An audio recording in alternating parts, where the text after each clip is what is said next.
How do you balance life, work, and fun? How do you do all that? As Mark Cuban said in Shark Tank, if you're talking about work-life balance, you'll never be sitting up here.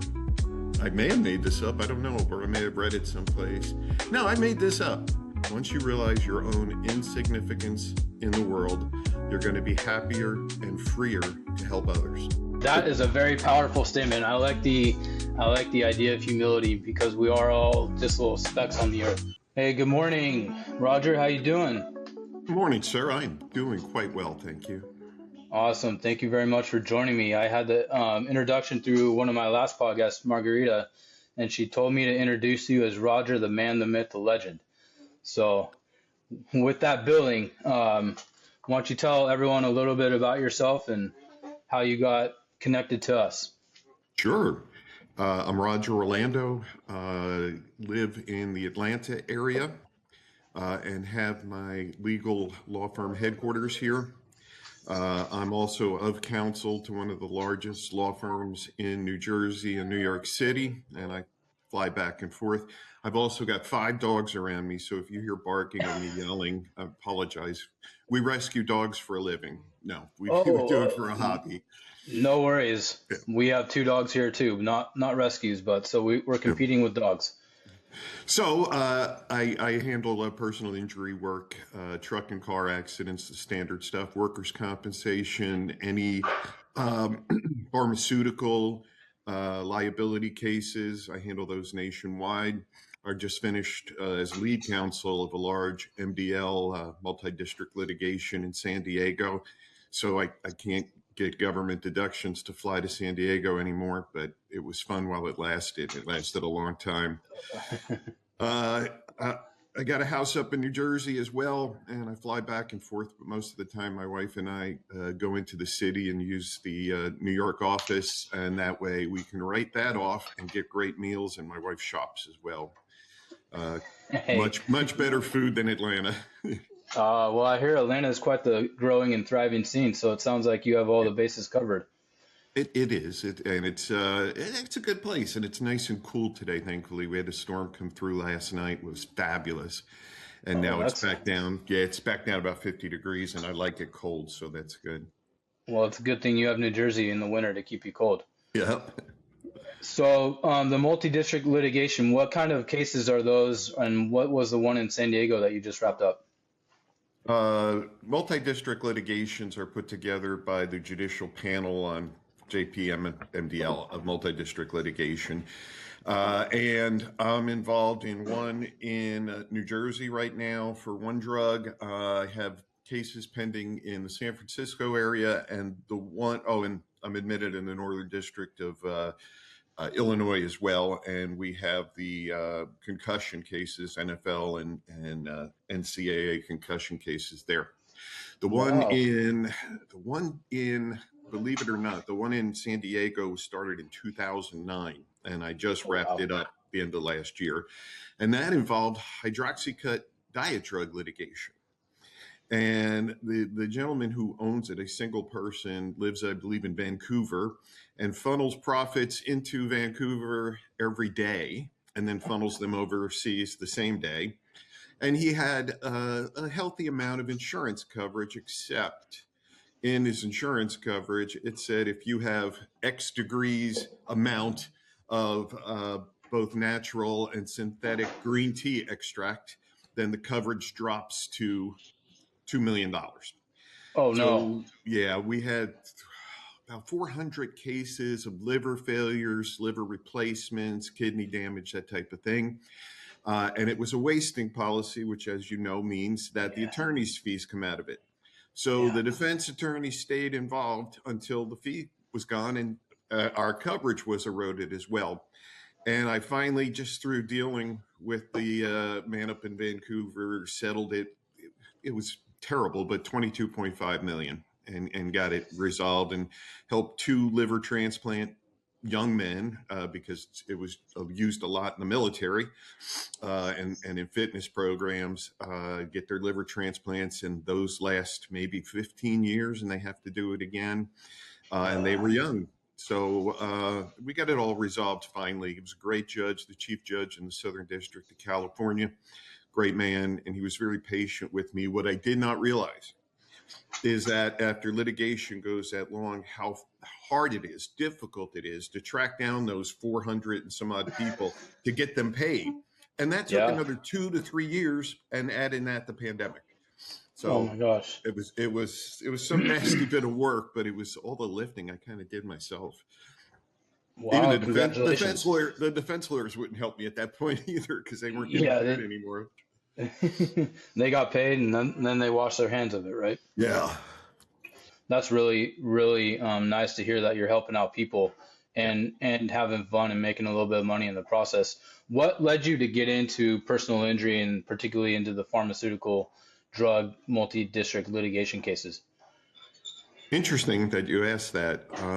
I started out, I wanted to be a criminal lawyer, a district attorney, and I had the connections. I went to Emory University here in law school here in Atlanta, and I had the political connections to get in the Somerset, New Jersey, Somerset County district attorney's office, but they had 7 positions, I believe, and all were filled. And I would do intakes for 2 to 3 years until an opening occurred. So that didn't work. That didn't work for me. So I went into the insurance defense industry in New Jersey.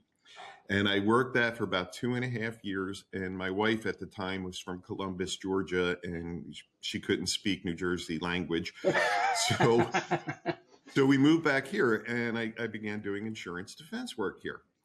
And Atlanta has what we call the connector going through it, where Interstate 75 and 85 connected, go through town. And I'm sitting, I remember, in a Nissan Pulsar in bumper to bumper traffic, and I got hit. I got hit from behind. And I'm like, I get out, shake the guy's hand, no problem, tiny dent in my bumper, I don't care. I got home, and about 4 to 6 hours later, I was in the emergency room with unbelievable amount of neck pain. Yeah. And I said, all of these years, I've been denying people recoveries because of lack of property damage, all of this type of stuff. And it's true, it hurts. So Yeah. I started my own law firm back then, just me, and Wow. grew it from there up to, I think I had a high down here of 18 employees, including Wow. lawyers. And I have 3 right now, or 4 counting of counsel, because I'm slowed down a little bit, just a little. I still got 5 or 6 years, but that's what made me change directions from a staunch, funless insurance defense lawyer to running my own business, and I can do whatever I want, and I love it. That's awesome. And then multi-district litigation and pharmaceuticals came around, and one of the country's famous lawyers, John Morgan, he and I teamed up on cases, and I forgot the first case, but it was up in Chicago area. And then I owned 5% of Morgan & Morgan in the state of Georgia. Oh, That wow. was not a fun experience. So in 2015, John bought me out, thankfully. And the tax losses were incredible. So Oh, no. that made it profitable. Yeah. So that's how I got into multi-district litigation. And then I came up onto leadership, and I would get on steering committees. And about a year ago in the Atlanta area in Conyers, Georgia, there was the second biolab chemical company explosion. And Yeah. 20 years ago, there was one. I was liaison counsel in that case, and that we resolved up in the city for $7 million, I believe. And then Biolab went bankrupt after that, as did the insurance companies. And once the insurance companies, the federal government funded them again under President Obama, we were able, after 3 additional years, to settle it. So that was a 7-year ordeal. So the plant blew up again, and a federal judge pointed me onto the executive committee from a year ago litigation. I have like 1,700 clients plus common benefit, time and expense. So I'm working that as well down here. So I'm the local guy, because nationwide there's attorneys from all over the place, and I'm the local guy. Yeah, it's very competitive to get into those cases. And you see the national firms advertising on TV all the time. Yeah. So how as a local guy, how do you get appointed and how do you compete with that in such a competitive space? It is a competitive space, and in all candor, I'm pulling back on these type of things. Biolab happened to be in my backyard, so that's why I came up to it. And I know the players, so we have meetings. We call. I'll fly to Chicago, take one guy to dinner, and tell him I'm available and I want to help and give me some work, and or people ask that of me as well. And that's how you get involved in it. It's who you know, how you know. Um, I like to say, I use social media a great deal to both market myself and stay in touch with people. And they got to hear from you at least twice a year, if not more, or they'll forget about you. Sure. And that's how I get involved and I stay involved. Excellent. So you talk about social media and you've kind of seen the gamut of the evolution of advertising in the personal injury space. It used to be the phone book and then the billboards, and the billboards are still in play. How have you been so active and on top and be able to evolve with the times and still remain prominent, top of mind with people? Well, in the state of Georgia, I used to be one of the TV lawyers, and I spent 2 to 3 million a year on television and billboards. And slowly, when the larger players came in, I know John Morgan, when he came in, we had a fight because I had his tagline for the people, and he debates that this to this day. But he said, no, for the people's mind. I said, John, we were in your office in Orlando. I asked you if I can use it. You said yes. And we had litigation and all sorts of stuff. So that all worked out. Now I have lifetimes I can use for my lifetime for the people, not the powerful. But I was on television and I slowly pulled back because one of my exit plans was that 2 million a year now comes to me and I don't spend it as much. But Sure. I still have about 20 billboards. Billboards are not a direct response media, but they keep the cross branding alive. So it's my name, it's my website, and my picture. Those three things are it. It's funny. Georgia puts on a CLE, and they spell it SEALE every year. And I run the program for them, and there's usually about 25 lawyers on it. This year we're out of Seattle and in through Canada and coming back Alaska. And I'm going to teach exactly what I'm talking with you right now about. And then I'm teaching at AAJ in Chicago the next month after that. Oh no, right before that on the same topic. So the thing now with all these large firms, both local and national, I'm just starting to do some social media where I said, hey, those people care about you. 3 of them live in Florida. 1 lives in Alabama. 1 lives in San Diego. They don't care about you like I do, and I've been with you from the start. So the key to marketing these days, in as you say, this world of marketing, especially for lawyers, is to be personal.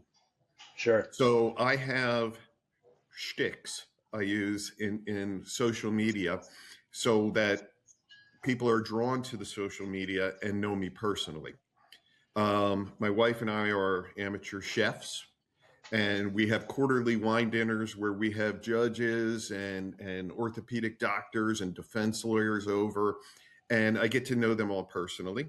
Hmm. I will bet the best wine cellar in all of the state. I mean, it is just nothing but diamond ranked wines from California and Bordeaux and around the world. It's huge. And Yeah. when I have these quarterly wine dinners, I open the wines the night before that morning. And my wife knows when she's going to prep a salad or something like that, that I take everyone down to the wine cellar and they're just like, wow, this is in your house. The selling point. Yep. Um, Another one of my avenues is I started a series called This Is My Wife.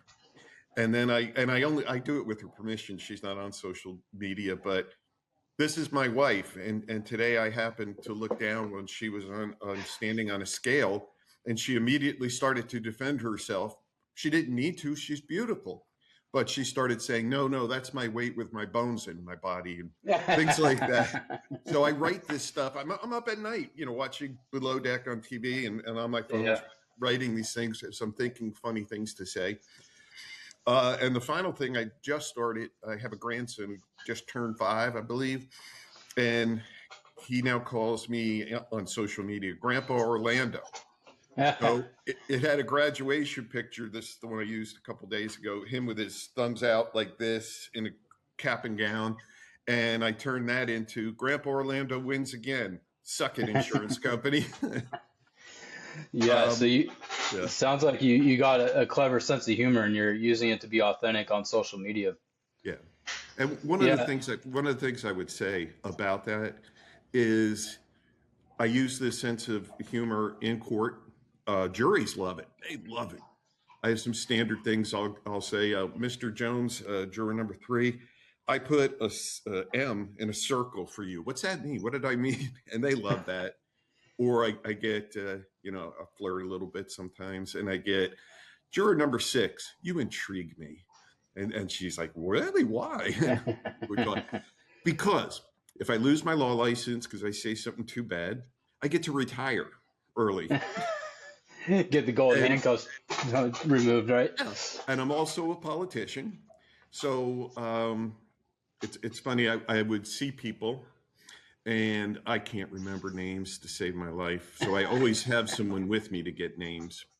And I said I'd make a horrible politician. I'm sorry, and now I am one. And I was just elected to a second 4-year term as a councilman for the city of Tucker, Georgia.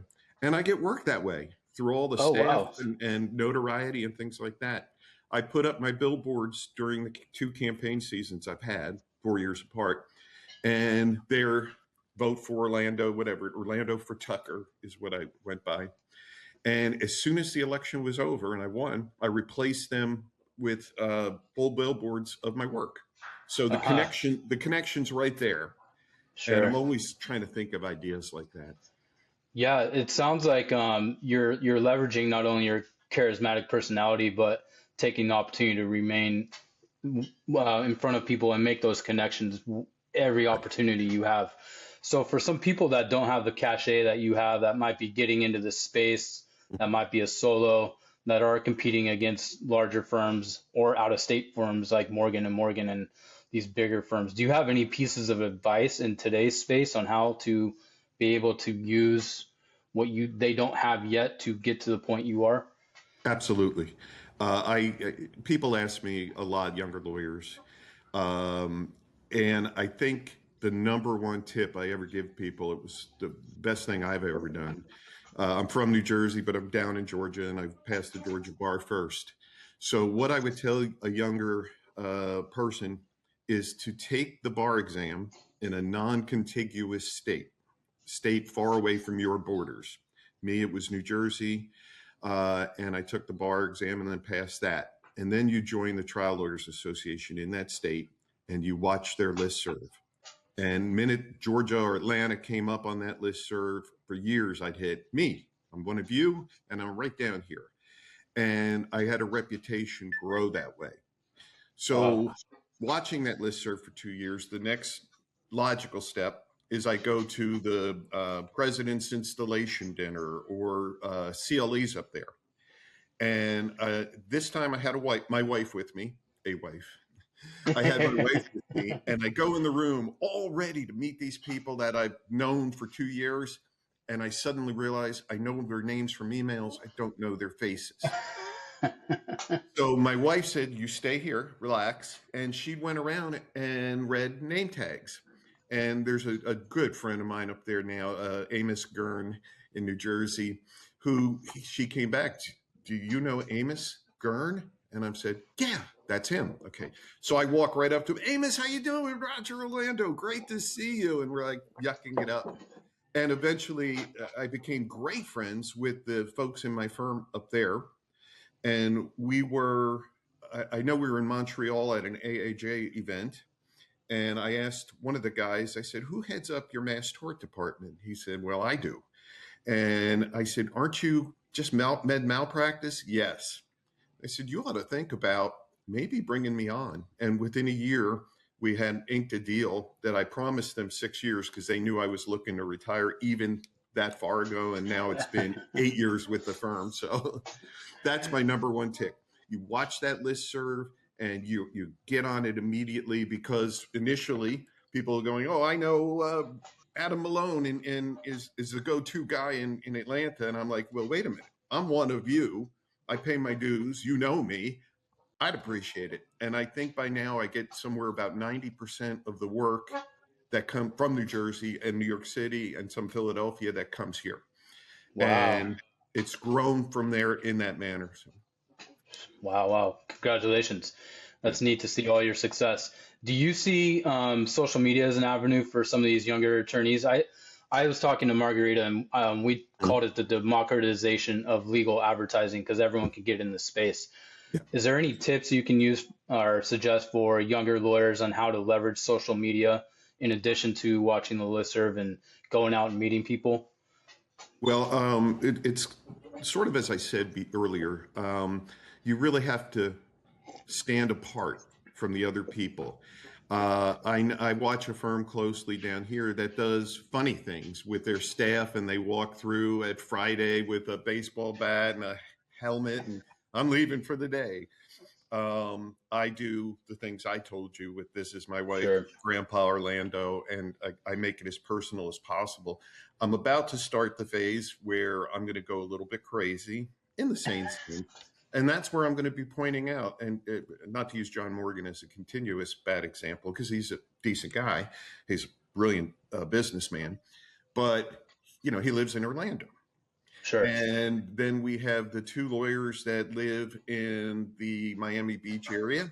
We have the guy in Alabama who's also a nice guy who fed me mass tort work. And the two biggest advertisers, other than John Morgan, they are from Atlanta, but they both live in Jacksonville, Florida. And I'm going with the who's been with you from the start, nearly 40 years in this business. And Yeah. the first decade as an insurance defense lawyer, wouldn't you like to know what I know? And I signed up two incredibly bad for them cases the last 2 days in a row, yesterday and the day before, both with punitive damages. And it's because I was personal. One said, Yeah. I'm interviewing a number of people. I said, oh, that makes me happy. Good, do that. And she said, I'd like to meet you. And she goes, I'm staying in Tucker right now with my mom because she was hurt really bad. And I Hmm. said, you're up and about. Come meet me. Where would you like me to meet you? At your home? Coffee? What? She goes, City Hall would be fine. So I got the key to City Hall. And I let her in City Hall and I meet with her. And she says, what about this guy? And I said, oh, he's good. And he's really nice. And actually, he's very funny. And do you know how I know he's good? I trained him. He used to work for me. And she's like, okay, well, I go to the calf when I can have the ball, you know? Yeah, right. Yeah. And we covered everyone she talked with. And I was honest with her. And she got home. She still didn't sign. And she got home and she goes, all right, send me the contract. I've decided to go with you. And I'm like, thank you. So, Yeah, how neat. I yeah. like that lesson. Always be personable and authentic, and the Mhm. business will follow. If you try to be someone you're not, people see right through that, and it doesn't work out well in the long term. It might, if you copy someone that's not your personality, it might warrant some short-term success, but in the long run, it's not going to stick, you know? Right. I have another job. I'm in charge of food and beverage at my country club. And that's at least one full day a week. So between politics and food and beverage and the law firm, I keep busy. But it's the same as with jurors in a jury trial. If you're pretending or you don't believe in yourself and in your case, they could see that a mile away. Totally. Yeah. So you kind of hit the nail on the head. You're involved in a lot of different stuff.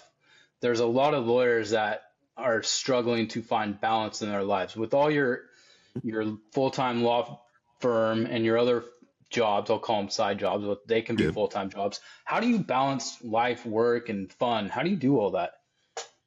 As Mark Cuban said in Shark Tank, if you're talking about work-life balance, you'll never be sitting up here. Um, but these days, to answer your question, it's silly. But these days, my wife came to me about a year and a half ago, and all the kids finally moved out of this house, thankfully. And she had, I don't know if you've ever heard of these, I had not, a weighted blanket. It weighs Yeah. 25 pounds, and I sleep hot. So during the summer, I got to pay hundreds of dollars more a month to keep the temperature around 66 degrees. And I have my work phone and my city phone. And I lay under that blanket in the morning. She brings me coffee, and I usually get up at 4:30. I'll go back to sleep around 6:30 and then get up maybe 8. And I just sit there working. My work is answering the 600 emails between AAJ Nationwide and all the other emails I get on all the other listservs every day. And, you know, it's easy to erase them. You see what you don't need real quick, and you respond to the other ones. And that's my balance so far, because I lay under that blanket. It's like a big hug from life. And I put on Below Deck. That's our guilty pleasure on Bravo TV. And I just answer emails and stuff and sip my coffee. The other thing we're doing is my wife and I are in the market for a condo in New York, but depending on how this new mayor works out, taxes. And it may be cheaper for us just to fly up the 4 or 5 times we do a year. Sure. And we like to walk about 5 miles a day up there. I don't do that down here. Yeah. We have our gym and our trainer down here. So we'll walk 2.5 miles in any direction and see the sights, past the Guggenheim up to the Upper East Side. And then we find a wine bar and we sit down and have some snacks and a couple of glasses of wine. Then we walk all the way back. And we checked on the pedometer or whatever. Did we go 5 miles? And we did. So that's a relaxation up there. I love the city. I like the sounds of the city. I know people say it drives you crazy after a while, but I grew up every Sunday going into Little Italy, or what was Little Italy, with my parents and getting our bread for the week and our gabagool and whatnot, and having a great meal and driving back into New Jersey. So That's really cool. It's neat that you are able to enjoy a little bit of everything, work, and then get some exercise in there.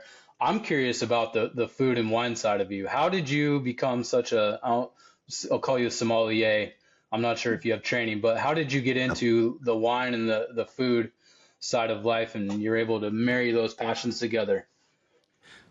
It's funny, every question you've asked me so far, I have a story for. Hey, that's why you're on here. Okay. One of our favorite wineries, and they're going to be in town next week, and I'll be seeing the sales reps there, is Jarvis Wines in Napa Valley. Okay. And they're up the road from me. Yeah, they're truly. Oh, okay. They're true friends of ours now. They go out of the way. They call just to say hello. I know it's sales as well, because I do buy a lot of wine from them every year. Sure. But I went to it's a national steakhouse chain, Capital Grill in Atlanta once, and it was with my wife. And at that time I had to order wine from the right side of the menu. And I couldn't afford it. Right now I have bottles that are like $6,000-$7,000 in my cellar. But back then, I remember the price being around $55, and it was a Jarvis wine, Cabernet Franc. And I loved it. I loved it. So I kept saying, I started to buy wines here and there. Then one day I ordered something. We drove the price of the wine through the ceiling. My wife likes the Jarvis Winery, Finch Hollow, and Finch Hollow is right along the road. It's the only vineyard you could see of Jarvis wine from the road as you're going up that mountain. And I ordered a number of cases because the bottles were like $45 a piece at the time. And I hit enter 2 or 3 times. And 11 cases showed up at my office. And I called my guy up. I'm like, Rob, what am I going to do? What? He goes, send it back. Don't worry about it. Send it back. Just what you don't want. We'll credit you. And I thought about it, and I go, hell, I'll keep them. And I got them all home, and we enjoy them to this day. And then we had renovations done here, and I put in a wine cellar. Found a great price for one. The guy who was putting in our whole basement, new kitchen. We got a second kitchen down there. And within 2 years, that entire 55-degree space was stacked floor to ceiling with cases of wine.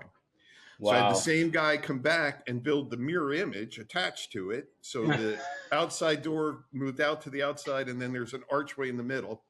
That's now floor to ceiling. But my wife she won't let me get more wine cellar. So You the better drinking start drinking more wine, right? yeah.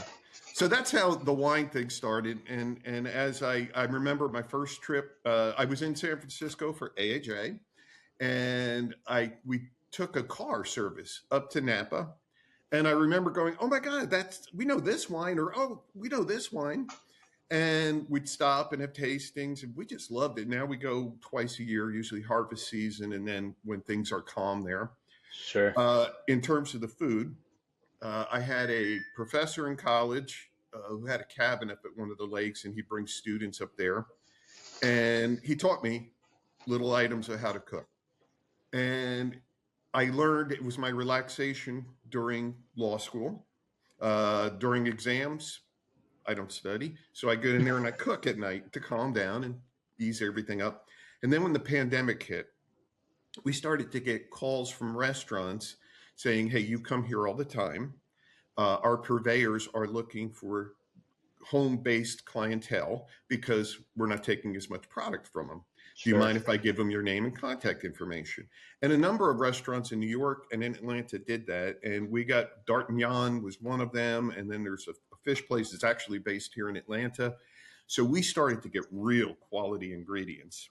Yeah. And my wife and I would do the research, and we learned very quickly how to make the most of that. So on a Saturday, and I'm told this weekend's going to be one of them, I sit right where I am here on the corner of my kitchen counter. And this is where I go in the office one day every 2 weeks now. And I start a stock. I start a chicken stock, and usually beef neck is the best bones to use. And I started beef stock, and 8 hours later, I'm here working. Every 30 minutes, I get up to stir it. And then after 8 hours, I get down and I reduce it to a demi-glaze. We freeze them as cubes in the freezer and use those all the time as the core of our dinners because it's so much flavor and whatnot. And that's how both wine and cooking came into play with our quarterly wine dinners. Wow. One more quick story. Please. Talking about personable on social media. On Facebook, I'm friends with who now the chief judge of the Supreme Court of Georgia. And I get a private message or instant message from him one day on Facebook. He goes, hey, are you there? I said, yes. He goes, do you really cook all those dishes? I said, yes. He goes, is that wine cellar really in your house? I said, yes. And that's where it stopped. And I'm looking, I'm waiting. I go, would you like to come to a quarterly wine dinner? Yes, with an exclamation point. And He was waiting with a bated breath. Yeah, he waited. So he came over, and to this day, when he sees me at Georgia trial lawyers events or something, he's like, Roger, come over here. And of course, he's surrounded by other lawyers. Best meal I ever had was at this guy's house. Wow. And oh, God, he goes on. And he's a good friend now. I had the chief judge of Fulton County over 2 weekends ago. I had a quarterly wine dinner. And my wife and I will pick and then try and we get the people lined up for the next dinner. And then we come up with the menu based on the season. So that's how it works. How cool.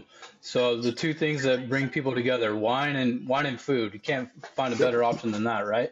Right. I did read somewhere. Are you owner of a part of a restaurant called Carve? I was owner of Carve Oh, was Kitchen. owner. Okay. Carve Kitchen crashed and burned. Oh, and no. The managing partner of it, I met when he was 6 years old. When I first came to Atlanta, and I was with my parents, and I remember his dad, we went into a Greek restaurant, and I remember him playing there, and we became friends, which is why he's not part of a lawsuit with my name on it. And we had one other partner as well, and the other partner and I agreed, just leave him alone, let him go. So, Yeah, it's a fickle industry. It was really good food. It was Greek food. We worked on sauce recipes for nearly 2 years for dipping type sauces. Wow. The best one we came up with was beet tzatziki sauce. And we never used it because it looked like Pepto-Bismol.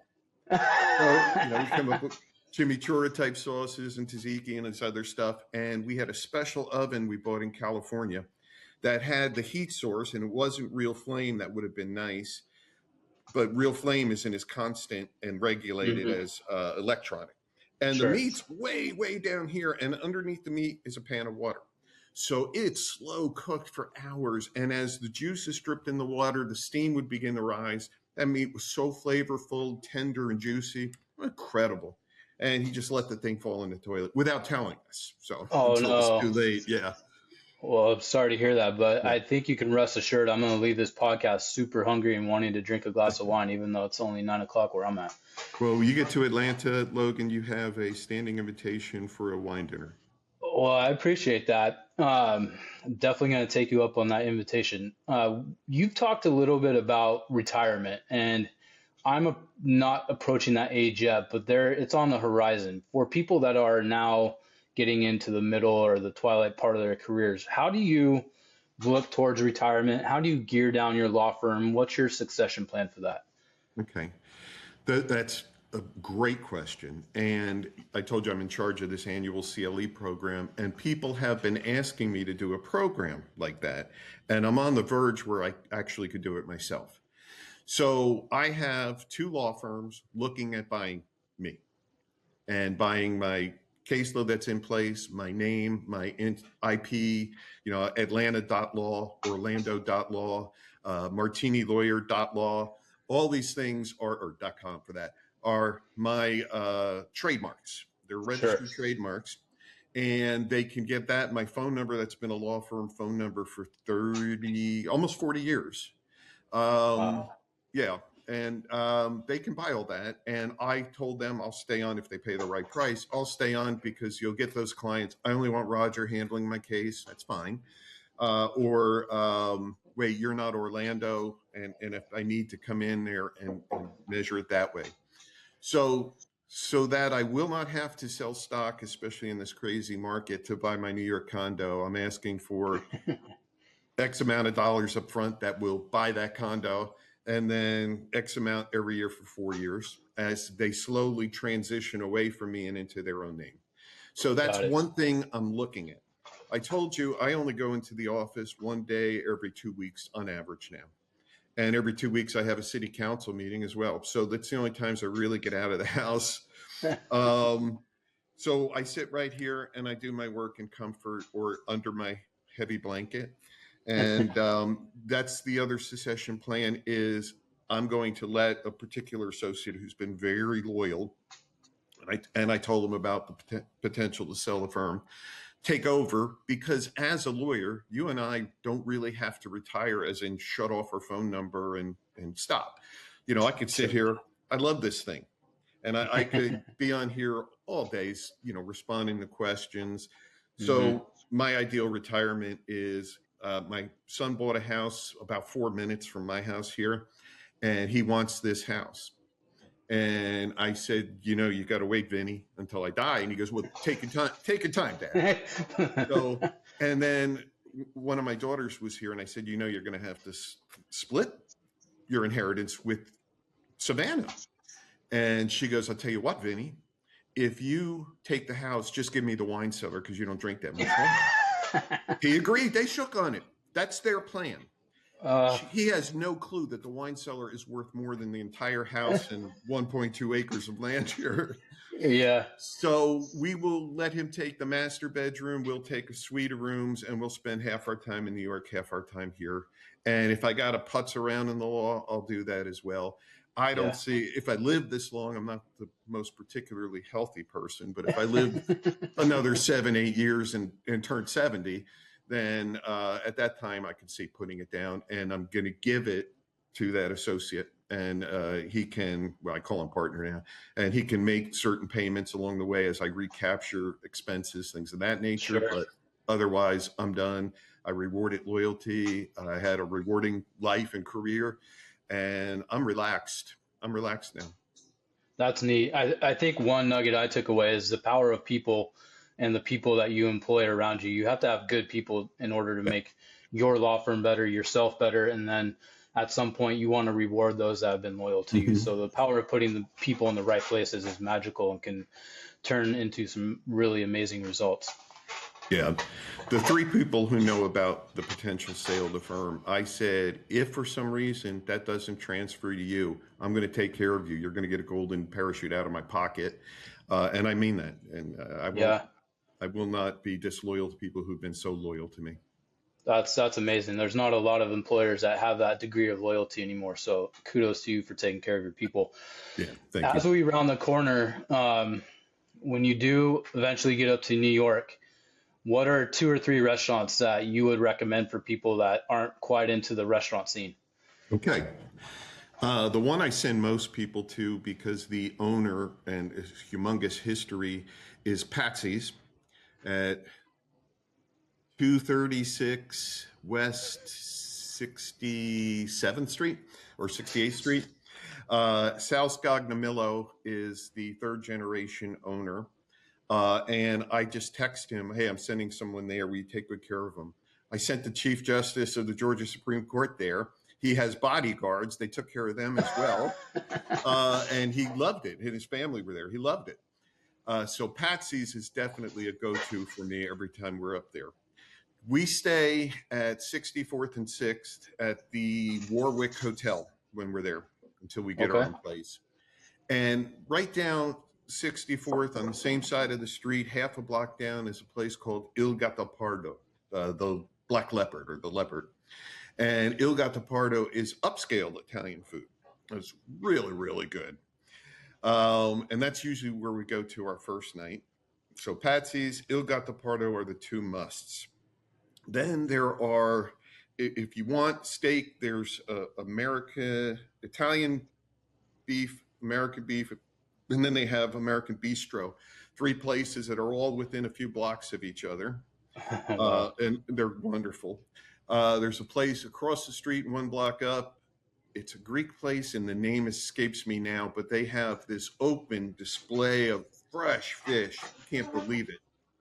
And they'll salt and crust it for you, which is the best way, and marvelous. And the final place I would recommend, we do our 5-mile walk sometimes in this direction, but we'll take a car if we have to.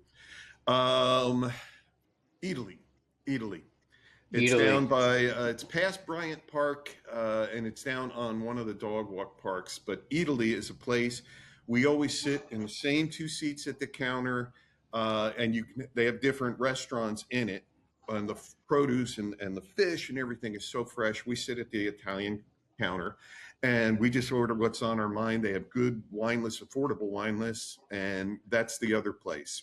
So Patsy's, Il Gattopardo, any of the three beef places, the Greek place, or Italy. Excellent. I'm gonna put those on the list. It sounds like you have a preference for Italian food. I'm not sure if that's true or not, but Well, I'm half Sicilian, half Italian. So, okay, well that makes sense then. I just got back from Italy, man. I oh, ate like a king over there, so yep. we could talk a whole nother hour just about the food from Italy.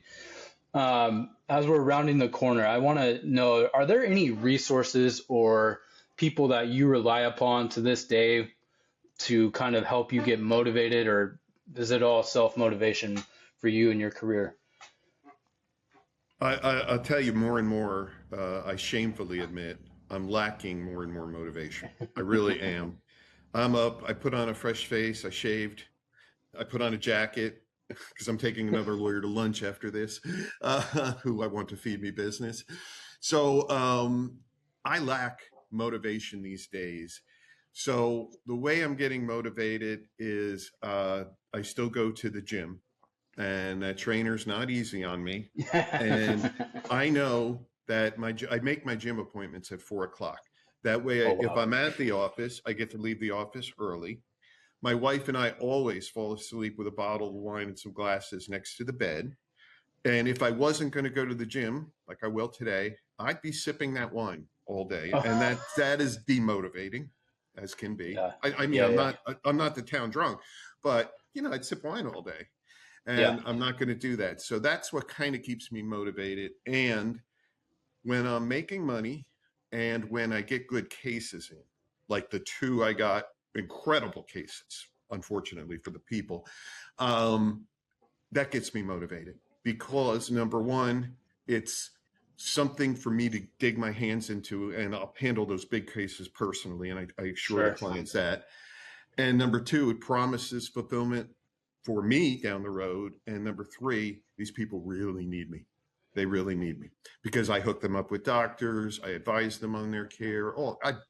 I've done everything in my life. So I was a paramedic at one point. So Oh, wow. Yeah, life experience can bring a lot to being a lawyer, but yeah, the one thing I like from that answer is you still get the thrill of helping people yeah, and seeing the positive result. And it's not only getting them money, like you said, it's providing them the best quality access to care and making hmm sure that all the details are finally handled. And I think with the proliferation of volume law firms, a lot of that personal touch has yeah. been lost. It has been, and I have lawyers coming from those big uh, settled law firms asking me for jobs, and I talk to them, and some of them are immediately visible as unqualified. Immediately. Yeah. And I'm thinking, you're running your own pod, as they call them in the big firms. Another one of the big firms here has two levels. It has the pre-litigation and post-litigation level. So Hmm. if pre-litigation does not settle the case, they lose their percentage. And so they're going to be trying to convince their clients to take whatever so that they get paid. I pay, Disincentivize. yeah, my lawyers, I pay a good salary and maybe 10% so that they're not basing their living on catch and settle of cases. It's Sure. quality work. Yeah, you want quality versus quantity, in my opinion, and that's Yeah. something that I've tried to implement in my firm. So thank you for reaffirming that. Mm. Couple more questions. I Sure. always ask this out of all my guests. 5 dinner guests, past, present, or future. Who would you have at your table? I'd only need my Lord and Savior. So that's all I would That's a need. great answer. Yeah. Um, That's, that requires a good deal of thought. Uh, I wouldn't mind our current president, but I don't want to hear him talk about himself all through dinner. So maybe someone with the purported wisdom of Abraham Lincoln. Um, I wouldn't mind President Zhu from China, as long as we had an interpreter, of course. And I yeah, can ask the tough questions myself, that we scour the news and try and see if Taiwan or we are in danger. Um, King of England, possibly, just to dish some dirt, and my a wife. little gossip. Yeah, Those are solid guests. That would be an mhm, entertaining conversation amongst all the fronts. yeah. Um, as you get out of law, are you looking to get more into politics? I know you're on the city council. Do we have any further aspirations? No, No. none whatsoever. The first year and year and a half I was on the city council, I hated it. All you can do, everything you do, every decision you make, 49% of the people criticize you for it, Sure. 51% like you for it. It also, if I couldn't live my genuine life if I had more political aspirations. Because one of the things Margarita can tell you is that I'm crazy, and I can be myself and I can be authentic. And I had a trial recently where I said to the jury panel, I said, interesting fact. When I was first in front of Judge Jones, I was 29 years old, and now I'm 63 years old, and he's still my judge. And he got mad. He got mad about my age, and I'm like, I was just trying to be interesting to the jury. Yeah, Like I yeah. said, I'll say whatever I want now. I don't have to care anymore, because I could be forced to retire. That'd be nice, or I don't have to worry about politics any further. Yeah, how nice that would Yeah. be. Margarita told me to ask you about a story involving a bra. What's that story about? Abroad? A bra, a woman's bra. I think you had on your social Oh, media. okay. Dovetail right onto what I just said before. There are plenty of apps now that let you create with AI certain things, and one of them is you can steal a chicken, you could steal a pack of bacon, or you could steal a bra, and it's the security camera angle. So not always, but most of the time they've been getting my face accurate on these things and body shape. So it's me looking around and putting the bra in here and then walking off. And I use that in marketing, and people think it's funny, and it's incredible. Yeah. Yeah, that's neat. The power to have fun and do marketing and the ability Yeah. to leverage all the applicable content Yeah. generation tools we have. AI is phenomenal, and I envision it doing a lot of. It's going to allow a lot of people to market where they otherwise would have to spend a lot of money. So it's neat that Right. you're using all these different avenues of marketing to live your best life and have fun while you're working. So And thanks for. I'm having a ball. Yeah, well, that's great. I look forward to getting some more stories at your wine and dinner party. Okay. As we wrap up, what's one message that if you could get out to everyone, what's one message that would be? I may have made this up. I don't know, or I may have read it someplace. No, I made this up. Once you realize your own insignificance in the world, once you realize your own insignificance in the world, you're going to be happier and freer to help others. That's it. Wow, that is a very powerful statement. I like the idea of humility because we are all just little specks on the earth. While we're on this earth, we got to have fun, just like you are. I go to church once a week. I'm Catholic, and I just realized I had to go to Dallas this past weekend for a deposition of a truck driver, and there's this little chapel across the street, and I went for vigil mass on Saturday night, and I realized sitting there, and I just wrote this to everyone in my church as well online, that in the power in the moment of prayer, in the solitude and the bone-chilling honesty of prayer, because you can't lie to yourself or your Savior or God in prayer, and that's where truth can really reign in and guide you. So that's the other thing I'm going with these days, and I feel it in my Well, heart. I really, really appreciate that. Roger, we went over our time, so we'll maybe Okay, have to do a Logan. part two. But thank you so much for joining me today, and we Yep. will definitely link this to your socials so you can be your authentic Oh, self, and we'll have to do this again, okay? thanks, pal. You take care, and I'm glad to meet you. Thank you for tuning into this episode of Quirky Podcast. I hope you enjoyed diving into another inspiring journey and found some nuggets of wisdom to take with you. If you love this episode, don't forget to hit that subscribe button so you never miss a conversation. You can find all our episodes on your favorite podcast platforms and on YouTube. Until next time, stay curious, be inspired, and keep carving your own unique path. Catch you on the next episode of Quirky Podcast.